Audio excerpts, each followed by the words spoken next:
दोस्तों, सीमा नाम की एक लड़की होती है। इसकी उम्र लगभग 18 साल के करीब थी। एक दिन इनके घर पर एक नाइजीरिया का काला हबशी लड़का किराए पर रहने के लिए आ जाता है। सीमा की मां इस लड़के को अपने घर का एक कमरा किराए पर दे देती है। अब ये लड़का उनके घर पर रहने लगा था। सुबह को ड्यूटी जाता था और शाम को वापस आता था। अब इस तरीके से 15 दिन का समय गुजर जाता है। एक दिन ये नाइजीरिया का हबशी लड़का अपने कमरे में आपत्तिजनक स्थिति में लेटा हुआ अश्लील वीडियो देख रहा था और अपना हाथ जगन्नाथ कर रहा था। तभी पीछे खिड़की से सीमा इस लड़के को हिलाते हुए देख लेती है और देखते ही दंग रह जाती है। इसके होश उड़ जाते हैं और उल्टे पैरों ही वो अपने कमरे में आकर लेट जाती है। अब सीमा को जब भी मौका मिलता था वो रात के 8 बजे के करीब इस हबशी लड़के को वही सब करता हुआ देखा करती थी। अब इस तरीके से 15 दिन का समय और गुजर जाता है।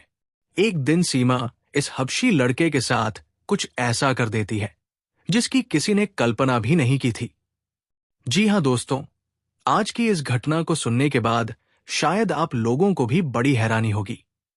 इसीलिए इस वीडियो में आप अंत तक बने रहिएगा, क्योंकि इस घटना से आपको एक बहुत बड़ी सीख मिलने वाली है। दोस्तों, आप लोगों से एक छोटी सी रिक्वेस्ट है, वीडियो को लाइक करके चैनल को सब्सक्राइब कर लीजिए। दोस्तों, ये सच्ची घटना दिल्ली शहर की है। दिल्ली शहर की एक कॉलोनी में छोटा सा परिवार रहता था। परिवार के मुखिया का नाम विकास होता है। विकास के अलावा इसकी पत्नी और इनकी इकलौती बेटी जिसका नाम सीमा होता है। इसकी उम्र 18 साल के करीब थी। सीमा अभी 12वीं क्लास में पढ़ाई लिखाई कर रही थी और पढ़ने लिखने में काफी होशियार थी और पढ़ लिख कर अपने माता पिता का नाम रोशन करना चाहती थी। विकास एक कंपनी में जॉब किया करता था और अच्छा खासा पैसा भी कमाया करता था। विकास की पत्नी भी पास के ही एक सरकारी स्कूल में बच्चों को पढ़ाने के लिए जाया करती थी। दोस्तों, इनका जीवन बड़े अच्छे कट रहा था। किसी तरह की कोई दिक्कत परेशानी नहीं थी।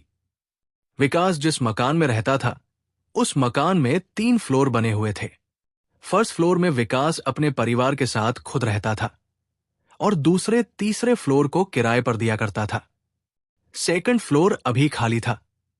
ये इसको भी किराए पर देना चाहते थे। इसीलिए इन्होंने आस पड़ोस के लोगों से कहा था कि अगर कोई किराएदार आए तो हमारे घर भेज देना। हमारे घर के सेकंड फ्लोर खाली है और हम उसको किराए पर देना चाहते हैं। दोस्तों, इस तरीके से एक हफ्ते का समय ही गुजरा था कि अचानक एक नाइजीरिया का हबशी लड़का उनके घर पर आता है। इसका नाम माइक होता है और इसकी उम्र 25 साल के करीब थी। ये एकदम जवान हट्टा कट्टा लड़का था। माइक जो है सीमा की माता पिता से कहता है कि तुम्हारे घर पर एक कमरा खाली है, मुझे बाहर किसी ने बताया है और मैं उसे किराए पर लेना चाहता हूं। तभी विकास उससे कहता है कि ठीक है, आप पहले घर देख लो। फिर माइक घर देखता है और माइक को फ्लोर पसंद आ जाता है और वो विकास को कुछ पैसे एडवांस दे देता है और अपना सामान उस फ्लोर में शिफ्ट कर लेता है और वहीं पर रहने लगता है। दोस्तों, माइक भी एक कंपनी में जॉब किया करता था और सुबह 10 बजे के करीब वो जॉब करने के लिए जाता था और शाम को 4 बजे के करीब वो वापस आ जाया करता था। माइक को इनके घर पर रहते लगभग 1 महीने का समय गुजर जाता है। एक दिन रात के 8 बजे के करीब सीमा की मां सीमा से कहती है कि बेटा, मेरी थोड़ी तबीयत खराब है, तुम 1 कप मेरे लिए चाय बना दो। फिर सीमा किचन में जाती है और अपनी मां के लिए चाय बनाने लगती है। तभी वो देखती है कि किचन में तो चीनी खत्म है। फिर वो अपनी मां से कहती है कि मां, चीनी खत्म है, अब मैं चाय कैसे बनाऊं? फिर उसकी मां सीमा से कहती है कि बेटा, आप ऊपर वाले फ्लोर पर चले जाओ और माइक से चीनी लेकर आ जाओ। जब हमारे चीनी आ जाएगी तो हम उसको वापस कर देंगे। अब सीमा ऊपर वाले फ्लोर पर चली जाती है। उसका दरवाजा अंदर से बंद था। अब सीमा सोचती है कि मैं खिड़की से माइक को आवाज लगाऊं ताकि वो दरवाजा खोल दे। फिर सीमा खिड़की में जाकर जब देखती है तो माइक बिल्कुल निर्वस्त्र होकर अश्लील वीडियो देख रहा था और 61-62 भी कर रहा था। सीमा जब उसको इस हालत में देखती है तो देखते ही दंग रह जाती है। उसके होश उड़ जाते हैं और तुरंत ही वो उल्टे पैरों वापस आती है और अपने कमरे में आकर लेट जाती है। फिर थोड़ी देर के बाद अपनी माँ से कहती है कि माँ, माइक के पास भी चीनी नहीं है, आप पापा से ही चीनी मंगा लो। दोस्तों, सीमा अब रात का खाना खाती है और अपने कमरे में जाकर लेट जाती है। लेकिन आज सीमा को नींद नहीं आ रही थी। वो इधर उधर करवटें ले रही थी। उसको उस हबशी लड़के के बारे में ही याद आ रही थी। उसने जिस अवस्था में उसको देखा था, उस अवस्था में उसने पहले किसी लड़के को नहीं देखा था। अब इस तरीके से दोस्तों वो रात तो कट जाती है। फिर अगले दिन जब सुबह होती है तो सीमा अपने स्कूल जाती है और स्कूल में उसकी एक फ्रेंड होती है का नाम पूजा होता है। वो पूजा से पूरी कहानी बता देती है। पूजा जब सीमा की ये बात सुनती है तो उस पर हंसने लगती है और उससे कहती है कि तेरे घर में एक जवान हट्टा कट्टा लड़का रह रहा है और वो भी नाइजीरियन हबशी। पागल, तुझे नहीं पता उसके पास क्या है। उसके पास तो वो है जिसके लिए लड़कियां तरसती है और तू उसे फंसाने में नाकामयाब है।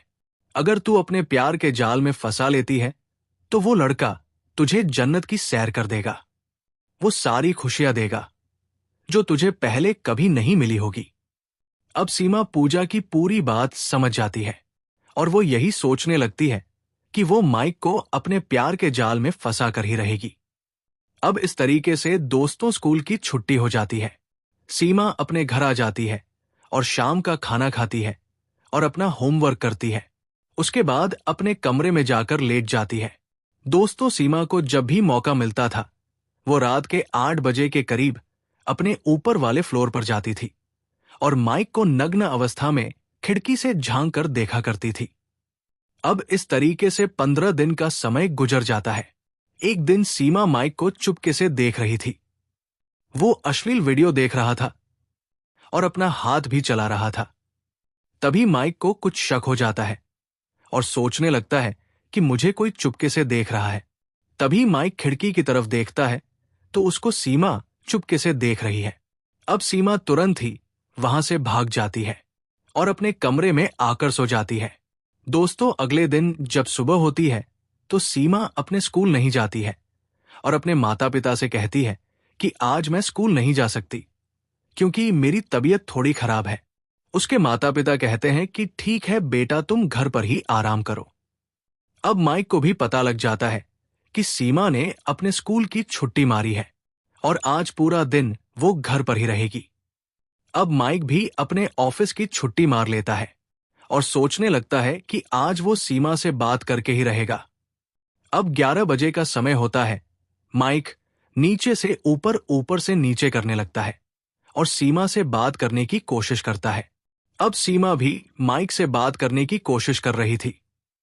अब माइक तुरंत ही सीमा के पास आता है और उसका हाथ पकड़ लेता है और सीमा से कहता है कि कल रात 8 बजे तुमने क्या देखा? तुम क्या देख रही थी मेरी खिड़की से झांक कर? अब सीमा जब उसकी ये बात सुनती है तो हंसने लगती है। वो शर्मा जाती है और उसका कोई जवाब देती नहीं है। अब माइक उसका हाथ पकड़ के अपनी ओर खींच रहा था